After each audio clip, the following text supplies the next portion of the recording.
asked if ghosts were real. Welcome to Paranormal Nightshift, your home for all things that go bump in the dark and your fan stories told here. Today's story comes from Trey, and is called We Were Young. To this day, I don't know much about Ouija boards. I don't care to. All I need to know is that they scare me, and that the one time we messed with one was one times too many. I grew up in Montgomery, Alabama. We weren't poor, but we weren't well off either. We lived in a duplex, but we were happy. The family next to us had two little boys about the same age as me, and they had an older sister. It was our summer block party. Everybody around the neighborhood was out having a good time. All the parents were out in the parking lot just hanging out, grilling, and having fun, like every other block party anybody's ever been to. What was the best part about the block party is the kids kind of had free range of the houses. We would just go back and forth wherever we wanted to go. The neighbors that lived directly across from us had an older sister, and we went to go hang out in their house. Now their room sat adjacent to my room. It was a duplex, so I could hear them, and we would talk to each other at night and things like that. It was like code. But we all had a good time, but they were sitting in that room, the older sister and some of the older kids, and they were playing with a Ouija board. Me and my friends walked in on them playing. Hey, do you guys want to play too?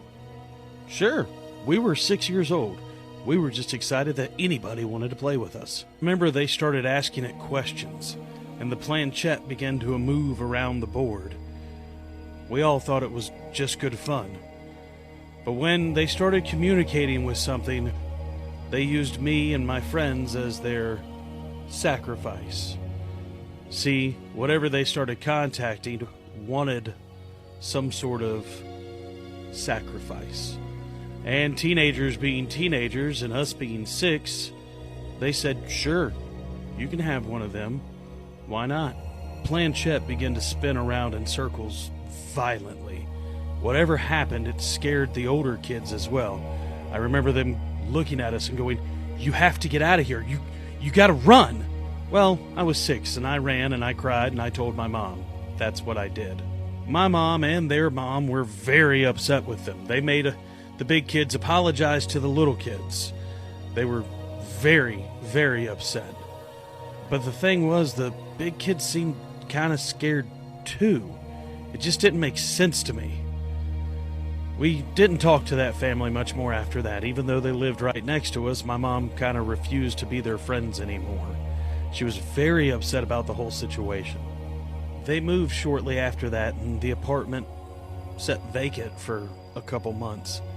But when that apartment was empty, I told you that their bedroom was right across from ours.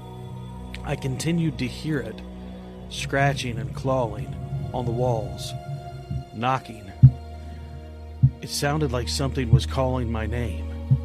I continued to hear the scratching and the knocking all the time. Now, granted, I was 6 and I was scared, but I know what I heard. I would wake my parents up and ask to sleep in their room. My mom and dad finally got tired of it. They would go into my room and try to lay me back down, and that's when my dad heard it. The scratching and the knocking coming from the wall right in the middle. The small, tiny little connecting wall. It offered me no protection in general, especially from the spiritual realm. We could continue to hear the knocking and the scratching all the time.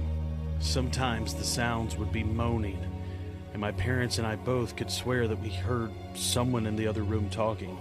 My dad even called the cops a couple of times to go search it, but nobody was ever there.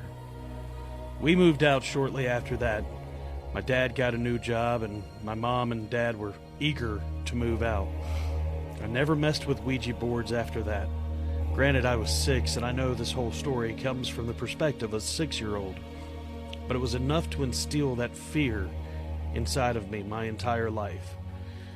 There's core memories, things that you just remember.